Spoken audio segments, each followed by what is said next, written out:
تو اب کیا ہوا، وہ بادشاہ بہت ساری جگہ فتوحات حاصل کیا،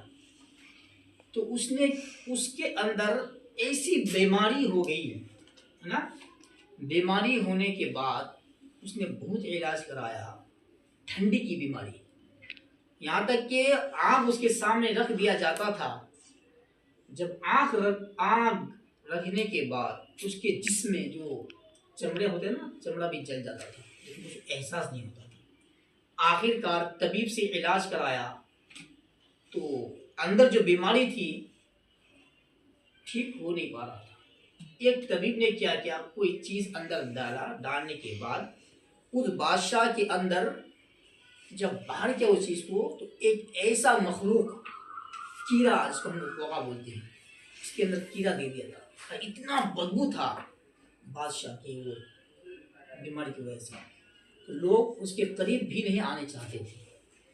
تو جب اس طبیب نے کہا کہ یہ تو دنیا کی بیماری نہیں بلکہ اللہ کی طرف سے یہ بیماری ہے، ٹھیک ہے، اوپر کی طرف سے یہ بیماری ہے، اب اس کو کون بچا سکتا ہے؟ تو اس نے جب ہار مانا بیماری کی وجہ سے، اب یہ جانتا تھا کہ میں تو بچوں گا نہیں، کہ لوگوں کو بلایا، کہا کہ دیکھو میں جب مر جاؤں، ٹھیک ہے، یہی بادشاہ جو تھا نا حجاز بن یوسف، قرآن کا اعراب زبردست پیش ہوتا ہے نا، یہ وہی ظالم بادشاہ ہی لگایا تھا،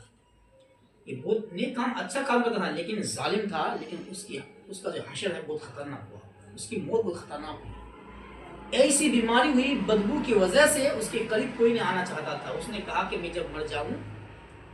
ٹھیک ہے، تو کیا کرنا، تو میرا جنازہ کو رات کو اٹھانا اور میری قبر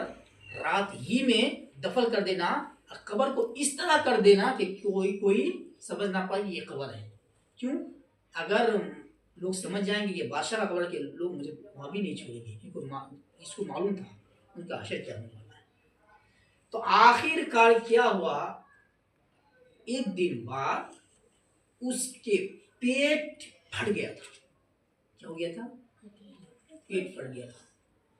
تو پیٹ پھٹنے کے بعد جو اس نے وصیت کی تھی لوگوں کو، تو رات کو لوگ نے دفن کیا، اس کی قبر کو اس طرح مسمار کر دیا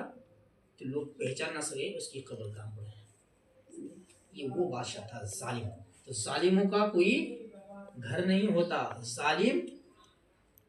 ایسا خطرناک موت، اس کی موت ہوتی ہے، اس کو کوئی بچا نہیں پائے گا، جتنے بھی ظالم، کوئی